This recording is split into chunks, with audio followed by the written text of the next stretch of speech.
Of course, no, sinasabi ka namin yung NBI ay isang respetadong institusyon at kami nananalig sa NBI. Pero ang tanong ko, kung ini-establish lang yung identity ng mga tao, de-establish nila. Kasi kung tatanungin nila yung mga tao, sabi nila kasi hindi, may karapatan kaming imbestigahan yung iba pang labas doon sa deputization. Eh, sabi ko nga, non-crime to eh. Wala namang kaso itong mga taong to. Now, if you insist that there is a crime, dapat imbestigahan yung tinuturo nila sa affidavit dahil yun yung krimen.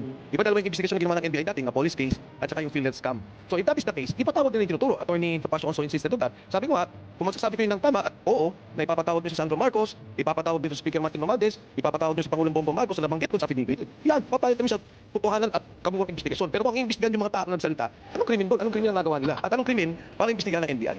So pagka ako pala nag-file sa korte, pag nag-file pala ako sa korte, tatanungin mo ng piskal, sino ka ba? May kaso ka ba? Ikaw ba ay kriminal? Ikaw ba ay kung saan ka nagaling? Sino nagpopondo sa'yo? Hindi naman tatanong ng piskal yun eh. Di ba? Sa investigasyon niya eh. Ang iimbestigahan niya yung krimen na sinasabi ko. Ngayon, batay doon sa krimen, yung mga kalaban, yung mga inakusahan na tumanggap ng pera, sila magsabi na ito walang kredibilidad, ito hindi totoo, ito hindi totoo. But for us to be investigated initially by the investigative body, yun ang mali. Kami nabigla may kasalanan. Nagpail ka sa piskal, nagreklamo ka, sinabi mo yung katotohanan sa pagnanakaw dito sa gobyerno, pagkatapos ikaw inimbestigahan, parang hindi yata tama.